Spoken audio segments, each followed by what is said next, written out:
StreamingLiveAcademy.com. Welcome, where all the action happens live. Get it? StreamingLiveAcademy.com. But it's a pre-recorded video.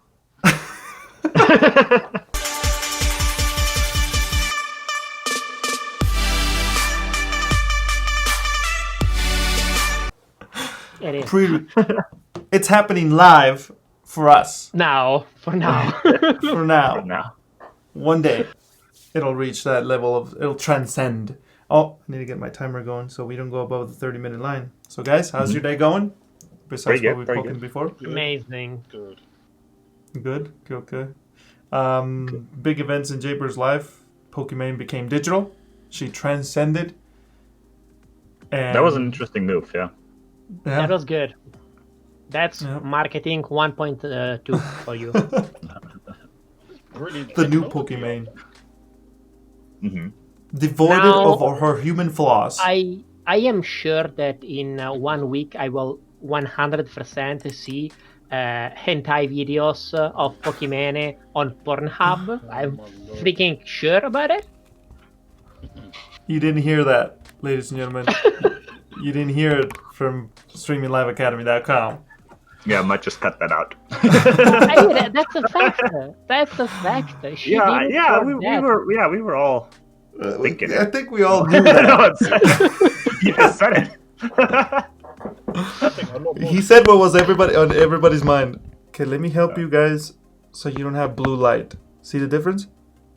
Yeah, there's a big difference. There you go. No blue light now for our I viewers. Now I can call myself a fluoride. Now I have 4 glasses. Cool. Okay, so today's topic, it won't stay there, is... Want to hit it, Luke? Oh, me. Okay. Why? Pressure. Push up? Pressure. Why most channels can't reach 1,000 views, follows, subs. Yep. Break the 1,000 mark. Yes. Break it. Like the sound barrier. What is your opinion, guys? We know that the majority of channels on not only Twitch but even on YouTube, like the vast majority, we speak about the 94-95% of all of the channels, they don't actually reach the 1,000 mark. Why is that? I would say one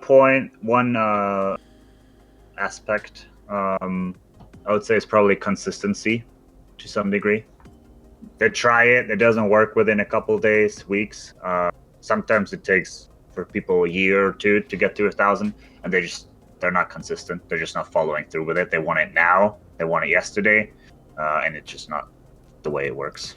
And I think too, they find out that it's. I think majority would probably find out that it's a consistent hobby that you're gonna keep going with, and I think number one also would be they realize it's work. It's not just fun all the time. Right. I think that's what I've taken away from my. I mean, I started content creating as a hobby in January, and people don't realize how much work goes into it behind the scenes. They see the videos and they see the posts, they see the streams, but there is a lot of work, time consuming. I mean, my last video for the website, that took me 2 days to do. Okay, I did it in 2 5-hour blocks, but 10 hours. Mm-hmm. Yeah. So for you guys, big question.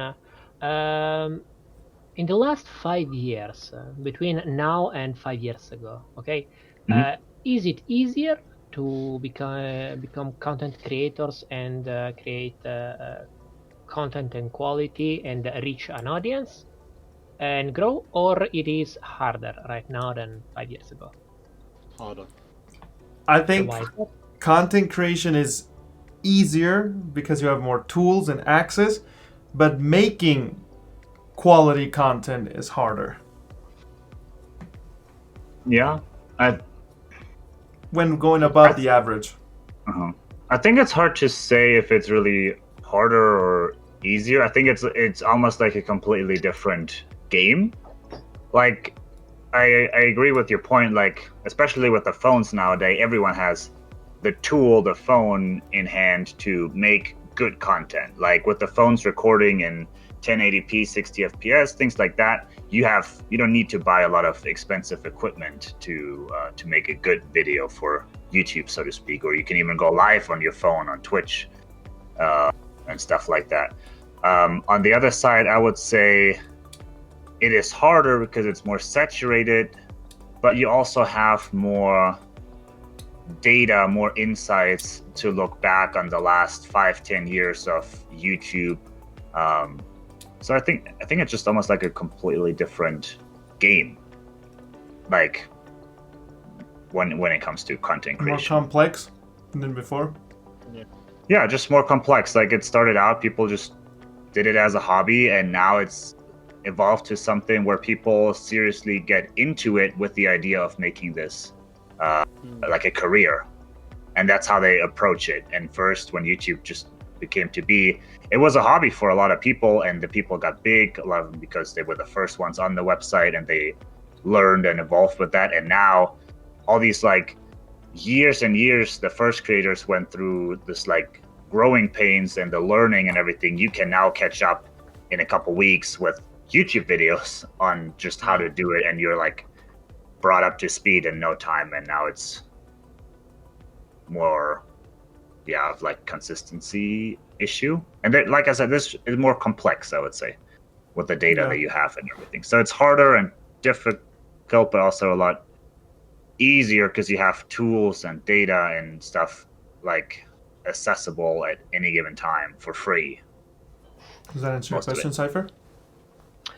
Next question is, okay, I can understand your point, guys, and we can then say it is easier, okay, as a tools, as a structure, as to create content, it is easier, but we have a lot of people that are doing it. At the same time, when a lot of people do it, we have something that is called in the marketing world noise. There is a lot of noise in the market. You have a big amount of people streaming, creating content, and as I said the last podcast, there is always a Chinese or Asian guy that is better than you in what you do. So the fact is, how do you solve this problem? Like, there is a lot of noise in Twitch, on YouTube too, and you create content that other people create.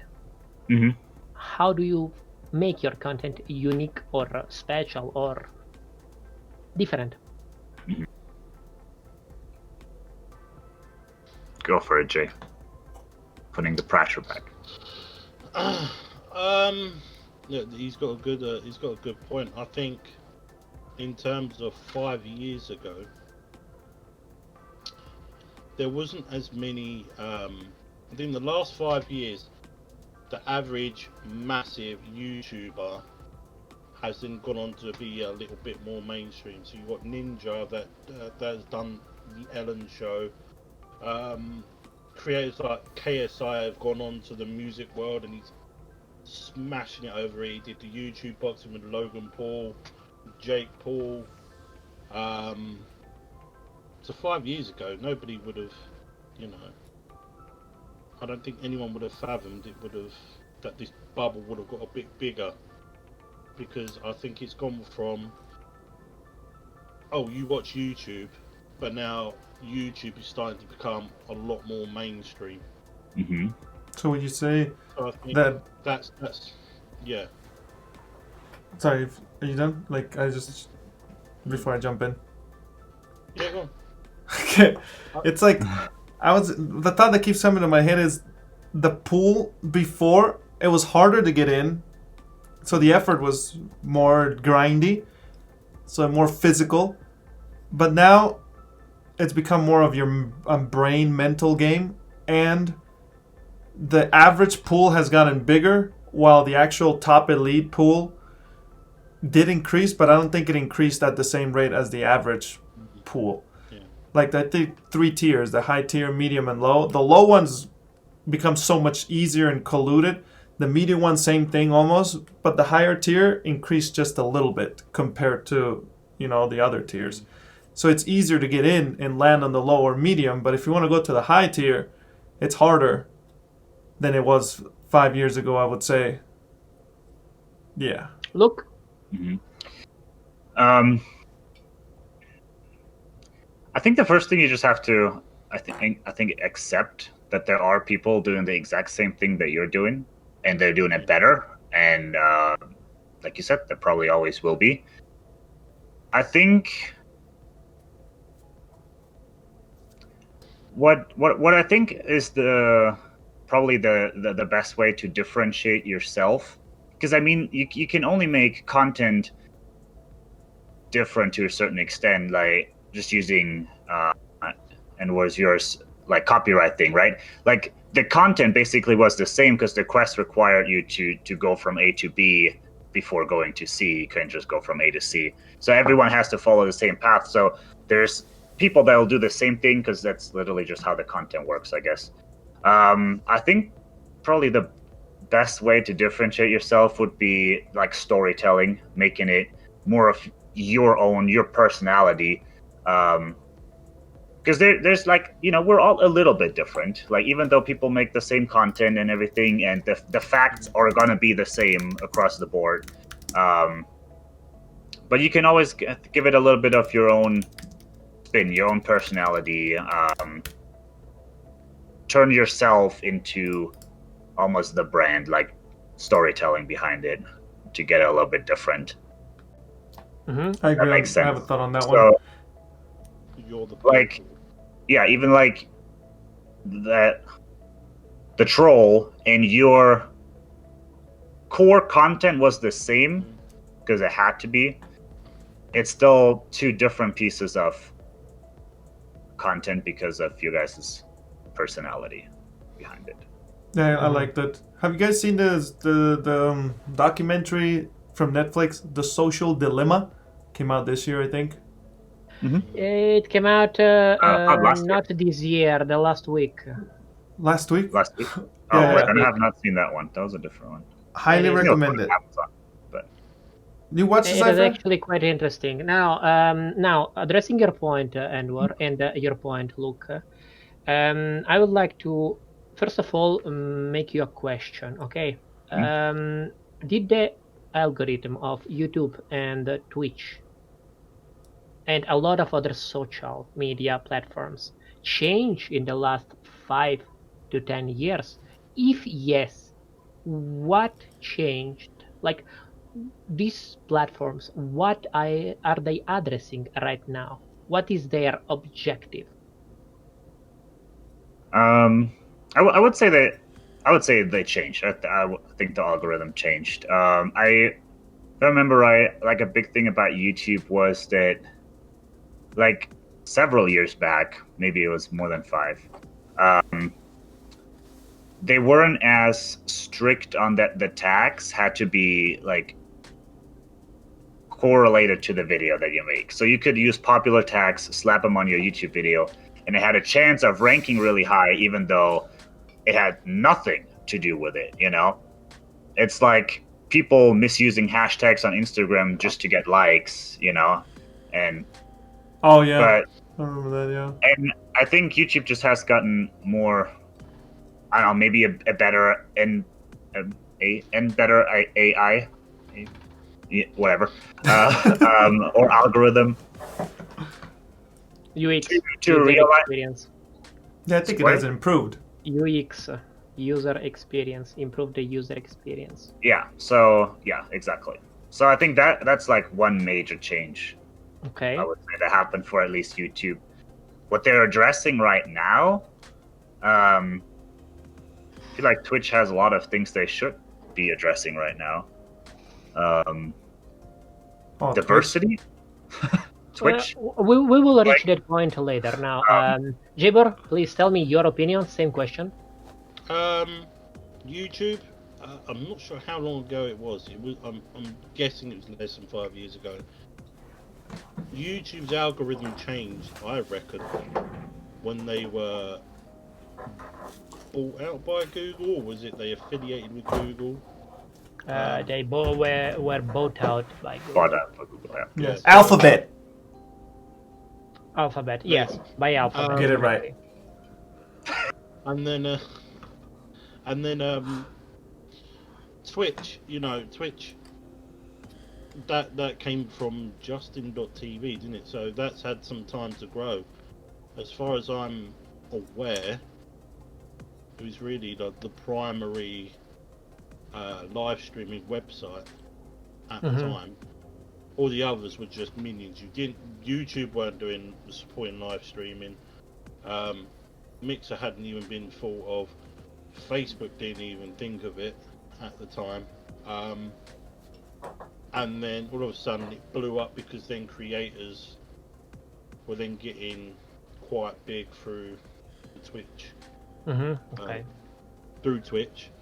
And that's when other... I just think it's grown with the popularity of the people that have created content on it, I think. In my opinion. What is Mixer? Okay.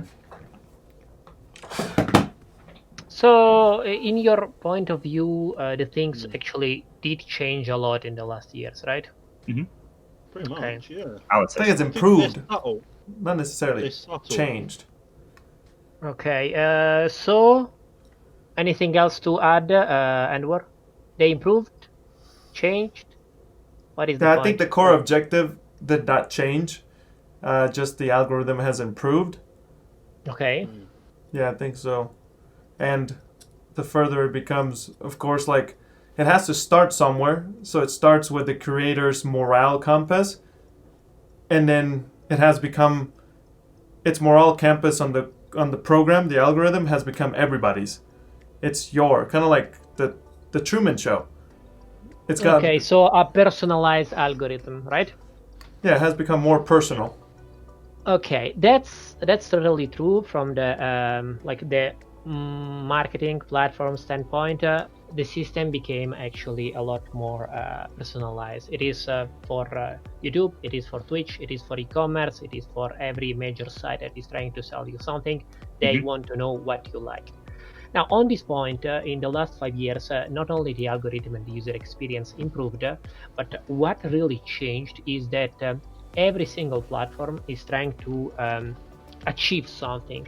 They want something from you, something that right now, especially for the ads, it is very, very valuable. It is not your money because they achieve money with that. They earn money with that. It is your attention. They want to reach your attention. Now, as Anwar said very smartly earlier, I would say that we have 3 tiers if we want to be very generous, but in reality we have 4 tiers. We have the small creators, the medium creators, the big creators, and the whales, okay? When you reach the platform, like in the real world, who has the money? Like the majority of the money is in the 1%, right?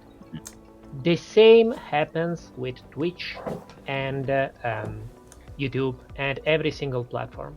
You will see as a new content creator, as a new user, only the whales. Why is that? They're the dream. They're taking up most of the viewership. Why? Why are they taking most of the viewership? Like, it is because of the algorithm? Is this because of like their content is just too good? What is the reason? No, I would. grinding Oh, their sorry. asses off. I think, isn't it? They're grinding. Yeah, I would say, and it's almost like probably the same as on Twitch, right? Like people don't go on the second, third, or fourth side of streamers. They look at the first, second one. They see high numbers, so high numbers is like, oh, it must be good because there's a lot of people. Some creators I feel like have something similar to seniority. They were the first, and therefore it gave them somewhat of an advantage. Yeah, I would say numbers. The whales. It's just everyone knows them. So then you Okay. get like recommended the whales, you usually don't get recommended, another creator that just started. Jabor, you agree with Luke? It is the numbers? I think it's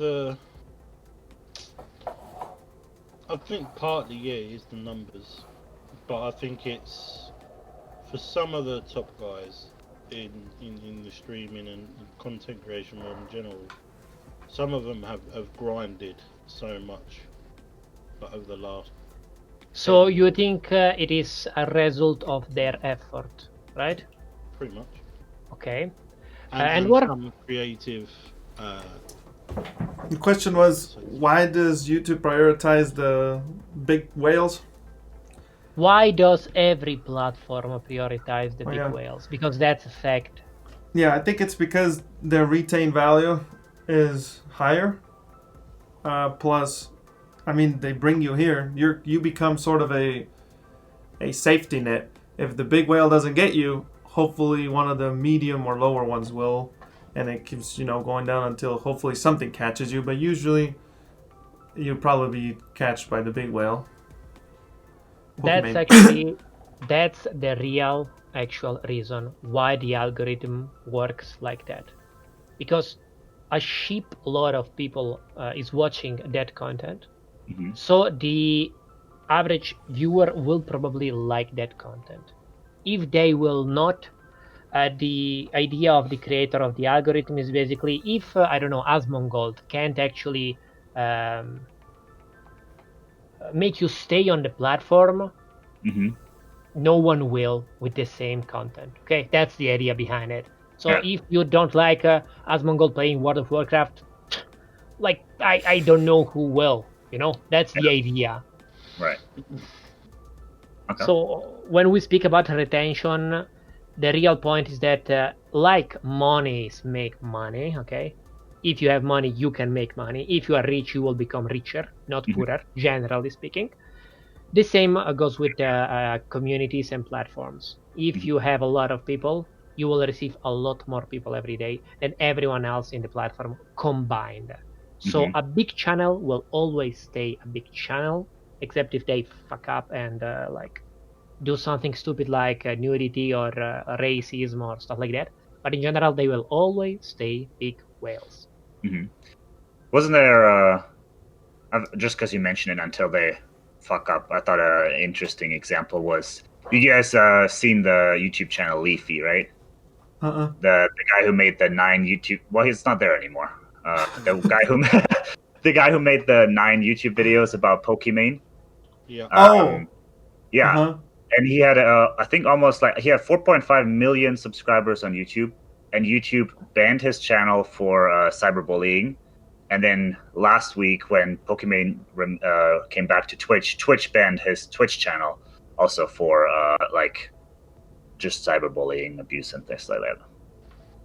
So he got permanently banned from YouTube and Twitch. I thought was an interesting example of he's big. He has 4.5 million subscribers on YouTube, and then he didn't just make one video about Pokemon, like bullying, making fun. He made 9 in a row. And YouTube saw that as a mess up and just took that channel and threw it out the window. That's the idea. It's like if you are rich AF and you do something stupid like robbing a bank, if you fuck up one time, you are out. You are out of the game. That's it. Yeah. Poisonous whale. Cancerous whale. Now, the last question, of course, is the hardest and the longest one. Now, knowing that every single creator, not only the small ones, the middle ones, or the big ones, but almost everyone that is not a big whale will have a hard time, how would you grow a channel to the 1,000 and over it? We have 6 minutes to answer that question, boys. So let's get cracking. Okay, I'll just throw it out there. In regards to YouTube, I would start. I would probably just go like the classic route, growing a channel. Start small, find videos, keywords, topics that are somewhat searched. You need at least some search volume that are not high competed for. Grow an audience, connect with the audience, tell your story. Like create a bond between you and your audience, and grow from there. Short. I have an analogy. It'll take 60 seconds. You ready? Oh, you'd literally taken up like 1/6 of the whole time we have left. It better be good. It'll be good. Look at YouTube sort of like a teenager. Your first job, right? You're going to go do pizza. You're going to go do lawn mowing. You're going to chop people's lawns and grass. Maybe pick up trash and get paid. Maybe your parents pay you. YouTube at first is going to be that. Just do any kind of video you feel passionate about, and then you play around with it. You have your parents that will tell you, you don't want to do it, just come home, do something else, and do your homework. But if you want to go higher than that, you got to go to McDonald's. You got to go do a shitty job. And that's when that separates, like, not shitty by definition, but you will have to go through that.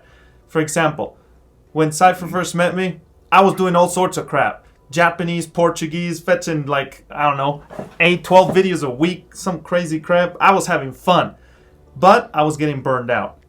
I was not going anywhere. I was shooting blanks, literally, all over the place, right?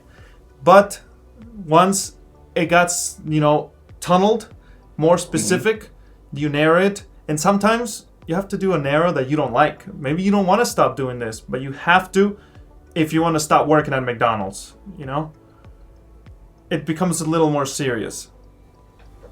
You have to evolve. Or you can just stay there if you want to. I think you eventually would probably reach it, but sometimes they are dead ends, I think. I think the saying of, you can become whatever you want in life, it's true, technically. But you have to know the road very, very well. Yeah, sometimes you have to go way around it. You can't go straight. I'm done. Jabor? Sorry, that took 2 minutes. I think I'm doing that myself. I'm doing that myself now, and I think what it is exactly what Enwar said. Yeah, like in any industry, any job you do, if you want to progress, you have to do the crap jobs first. You have to grind your arse off and do the stuff you don't want to do. I think I don't like this word. Networking helps. There's an article on the website about that. Yes, streaminglovercompany.com. Hit the subscribe button. But yeah, I think you have to build up relationships with people in order to grow. If you told me 6-7 months ago, when I was watching Luke, that we'd be doing this whole project together, the website, I probably would have laughed at you. But it's interesting the way we came. That's true. Yeah, you have to zone in on something that you like doing, and sometimes you have to do some stuff that you don't like doing, but you just have to keep going. I fully believe nobody got to where they are today without working hard. Obviously you get the people that buy bots, but yeah, I mean it's a grind, and as Gary V says, embrace the journey. Embrace the journey.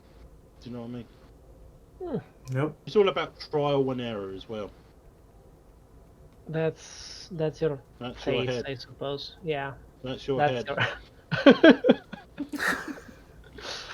Honestly, guys, I would then close this podcast telling 2 pills that I think are very, very important to explain to everyone that wants to try to do this, and it will take me not more than 1 minute.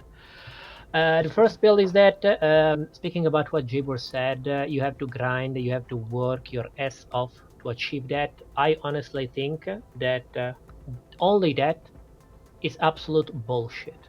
If you do only that, you will not achieve anything.